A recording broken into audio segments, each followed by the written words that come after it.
About a player who recently announced his retirement after 14 years with the Green Bay Packers. He had a great career. He is their career leader in receptions and receiving yardage. He was a member of their championship team in 2010. He was a 3-time Pro Bowler. I am joined by Donald Driver. Donald, good to have you on. How are you? I'm good, Jim. How about yourself? Good, really good.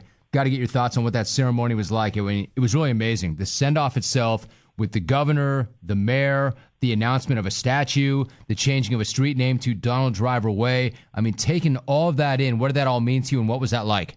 Well, Jim, it means everything. When you help build an organization to where it is today, it puts a smile on your face. In a million years, I never would have thought that thousands and thousands of fans would show up for a retirement ceremony. And they stood out there in the cold, a couple of days before the announcement to get tickets for the ceremony. And that tells you how much they mean to me and how much I mean to them. Donald Driver's my guest. I mean, after 14 years, I have to imagine that even if you made peace with it and something you thought about, I mean, how long does that take to sink in that I'm now officially retired, that part of my life is over, and now I'm going to find the next chapter? Well, I think it kind of worked for me fast. I was able to go through it. I watch other players go through it, so I prepared myself for this moment. And the good thing about it is that I've already found the next chapter of my life. I have my biography is coming out this summer in September, and then also going to be hosting the Katie Kirk show with her on next week. So there's so many things that's already in transition for what the next chapter of my life is going to be. So a lot of players, that's the thing I think so many players don't do. They don't prepare for what's after football. But I love the game of football, but I know that it's so many more things out there for me. It sounds like you've set this up really nicely, and you just started to get into something I was going to ask you about. You said that you watched other players when they retired. What did you learn from watching other guys in terms of what you should do and not do? Well, I think the thing is that you have to know, and I think sometimes for me it's always been putting God first and letting God make that decision for me. So Jesus Christ He gave me the wisdom to understand what was next and when it was over, and when it's over, it's okay. You can deal with those moments. So I was able to see different guys say they wanted 1 more year, or 2 more years, or 3 more years, and that's what I wanted. I said I've always wanted to play until I was 40, Jim, but sometimes you don't always get your goals and you don't always get your dreams. But at the end of the day, I've had a great career. I'm the all-time Packer lead receiver, and the history of that franchise tells everything about it. No one has ever done what I've done, and for me to be sitting on top of all the great receivers before me, that's a true honor. Hey, let me ask you something. I mean, could you have gone someplace else? I mean, if you had really gone after it, could you have had another year or two in an organization that was not Green Bay? I mean, yes, I think so. I think right now, if I would have just waited and waited until March, the league year started, I know teams would have been calling like crazy because every week, teams were saying, well, the guy hasn't lost anything. Why he's not playing?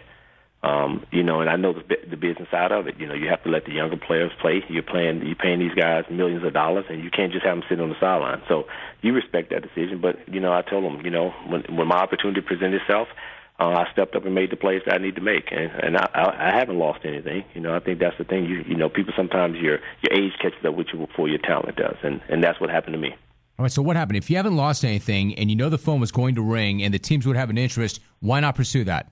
Well, I think the thing for me is I've always said, I promised the fans, years ago that I would never wear another uniform, that I promised to them that I will only wear the green and gold. And, if this would have been early in my career, maybe I would have took that chance and said, hey, I can't keep my promise. But one thing I have to do is keep my promise. So that's all I have is my word. And the name on my back. So I think that was the thing. I have to be loyal to them. They've been loyal to me for 14 years. I have to be loyal to them and retire as a Green Bay Packer. Don Driver joining us. When I hear that and I hear I made a promise to them and I never put on another uniform, take me back. So, for instance, when Brett Favre went to the enemy, I mean, not only did he put on another uniform, he put on a Viking uniform. What did you think in that moment?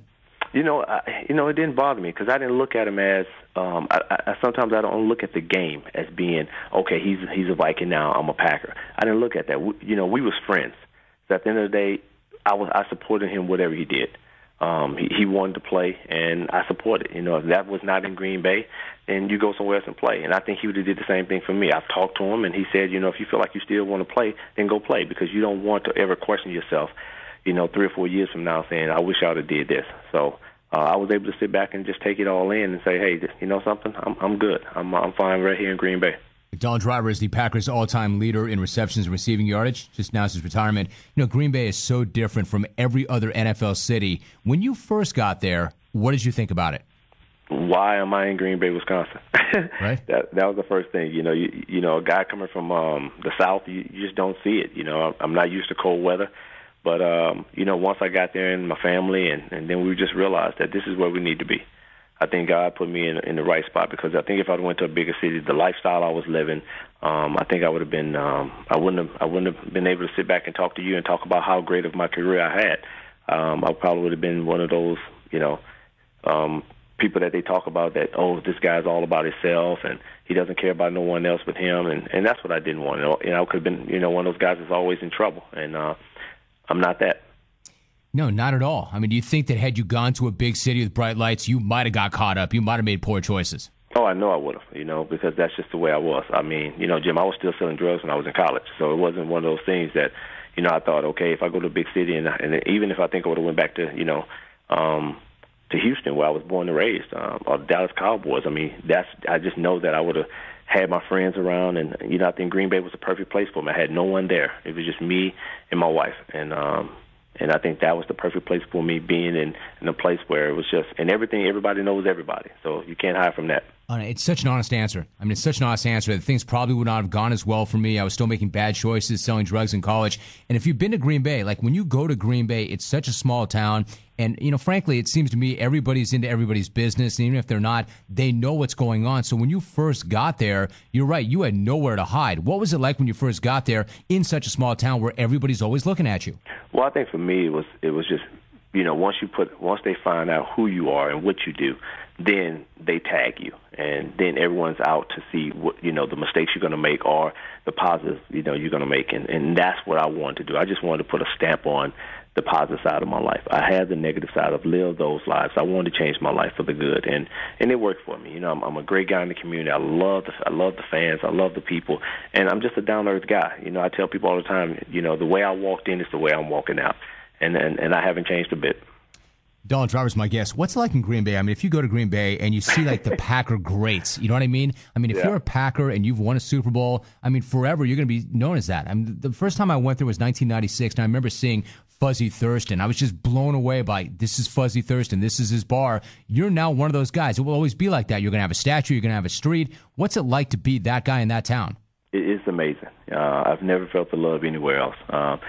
You know, I live in all seasons in Dallas, and I can walk places, and people go, hey, that's Donald Driver, and they say, hey. But in Green Bay, Wisconsin, there's no way you can go without people asking for a picture, autograph, want to hug you, your family. It's amazing. And so it's kind of one of those things, you know, I leave the stadium and I go straight home. And if I go into a store, I'm going in to get what I have to get and get out, because it just shows the love, and they're gonna attack you. And that's a good thing. It's not a bad thing to have. You know, somebody already corrected me, Donald. I said former Packer, and a Packer fan said, hey, Rome, he's not a former Packer. He's a Packer for life. You know, you're not a former Packer. You know, you mentioned the quarterbacks, or I mentioned the quarterbacks. You played with Brett Favre. You played with Aaron Rodgers. Different players, different guys. At their best, who's better? Both. You know, I think you're talking about eras now, Jim. You know, I think you can't put one guy in one era. You can't put both guys in the same era. You got to put them in different eras. You know, Brett played in the early 90s. He was amazing. He was the best quarterback in the early 90s. He's going to be a Hall of Famer. Aaron right now is one of the best quarterbacks in the 2000s, and it's amazing. I mean, this guy has a bright future. He wins a couple more Super Bowls. Most likely, he'll be in the Hall of Fame. So, you know, not too many receivers, I can say, get the opportunity to play with two great quarterbacks. I was blessed to play with two.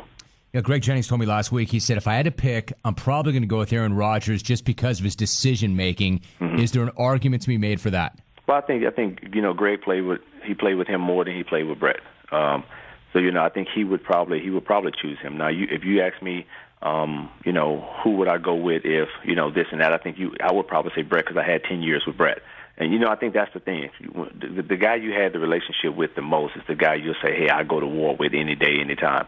But I got to agree that I would probably go to war with either one of them, you know. But, you know, the guy I played with the longest was Brett, and I'll take my hat off to him. He's an amazing quarterback, and I love him to death, you know, and it never changed. Yeah, I respect that. Listen, before you go, I mean, the fact that you won Dancing with the Stars, I'm not going to say you trade that out for a Super Bowl. That's an enormous thing. That's an enormous honor, and it got you all sorts of attention. It made you kind of a transcendent guy. In any way, does a win like that compare to a really big win on the football field?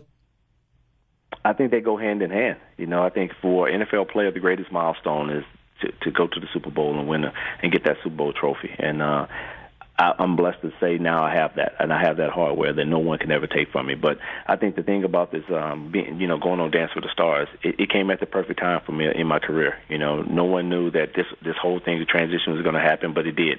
And now I walk places, and there's so many different, women and guys that, hey, man, my wife watched you on Dance with the Stars. They love you, So I think that's different, where these people are not football fans. They're just normal people that live day-to-day lives and watch reality shows. And I'm just blessed to say, they gave me the opportunity to be on that show to show the people who I really am. And now, I got so many things now on my plate that now I have to just choose what's the next thing for me. All right, so and you laid that out. One last thought. As somebody who won a Super Bowl, and you talked about what that meant to you and your legacy, it seemed like looking at this last game, there were a lot of guys that really took great offense to Randy Moss not going up for that ball that sailed on Colin Kaepernick. When you saw that, I mean, what did you think about that? Did you think that he didn't sell out? Were you offended by that at all? Well, I looked at it, and I've got a chance to watch Randy when we played against each other in Minnesota. So, I mean, the thing was is when I saw him go across the field, I was thinking, okay, Randy, jump for it, go get it. And then he didn't jump. He kind of just slowed down. And that's the thing, Randy's one of those guys, he's going to play when he wants to play, and that's the way the game is. But when he makes plays, he's amazing. And I've seen that over his career, and he's going to continue to do that. And, wherever he goes next, it's going to be special. I mean, he's just one of those type of players. But, if he plays every play like he's supposed to play it, like when he first came into the National Football League, then he'll be fine. But sometimes he does take plays off. Yeah, it's hard to see a guy taking a play off in the Super Bowl. And, Donald, frankly, you're the antithesis of that. I mean, you never played the game like that. You always came to play. I'm going to always play. I'll play to the final whistle. I mean, it doesn't matter. I mean, one of those things about me is I've always realized you can't give up because anything is possible. And that's how you have to play the game. Every game I've been behind in games, and we had opportunity to have a great quarterback that drives down the field, and guys just making plays, and then you end up winning the game. That tells you, if everybody plays at that level, then you're going to continue to win. And they had opportunity to win that game. Unfortunately, they didn't. He started off as a 7th-round draft pick and ended up as the Packers' all-time leader in receptions and receiving yardage. Donald Driver, my guest. Donald, great to get caught up with you. I know we'll do it again soon. Thanks so much. Thanks, Jim. Appreciate it. Great talking to you. Really well done.